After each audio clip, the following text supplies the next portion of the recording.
একদিকে চকচকে রং আর জোড়া তালি দিয়ে ফিটনেসবিহীন বাস, সেই সাথে জীবনের ঝুঁকি নিয়ে স্টিয়ারিং হাতে বেপরোয়া গতি। ঈদকে কেন্দ্র করে বাড়তি যাত্রীর চাপ সামলাতে পুরনো লক্কর ঝক্কর বাস মেরামত করে রাস্তায় নামাচ্ছেন পরিবহন মালিকরা।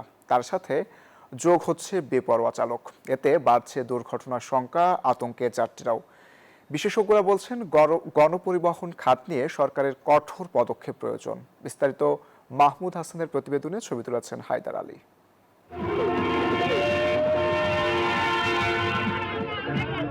সিনেমার দৃশ্যের মতো হর্ন বাজিয়ে একে অপরকে পাল্লা দিয়ে ছুটছে বাস।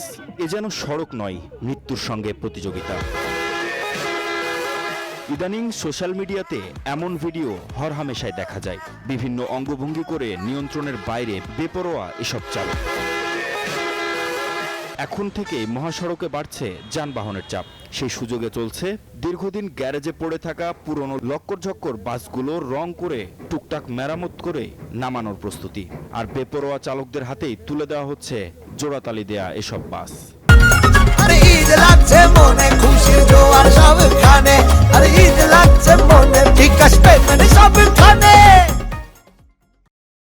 পুরান গাড়ি বয়সে একটা নতুন গাড়ি আছে, ওই একটা সেকেন্ড হ্যান্ড বডি নতুন চিজ কাম করে নিয়ে মার্কেটে ছাড়বে।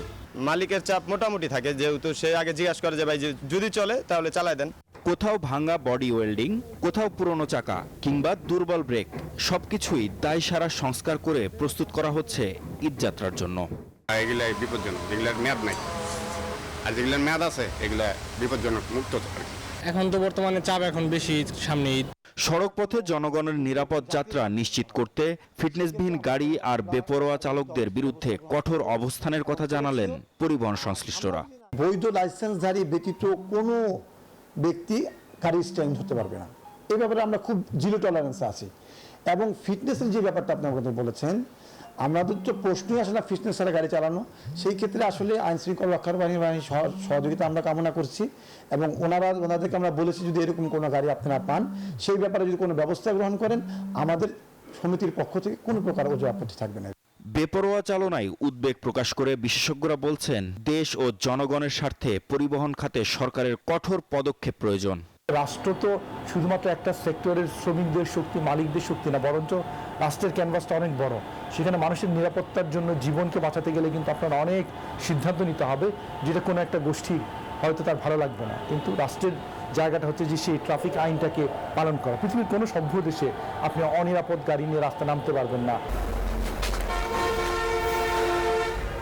ঈদযাত্রা মানেই ঘরমুখ মানুষের কাছে স্বস্তির যাত্রা, কিন্তু সেই যাত্রায় যদি হয় আতঙ্ক আর অনিশ্চয়তায় ভরা, তাহলে উৎসবের আনন্দ ম্লান হতে সময় লাগে না।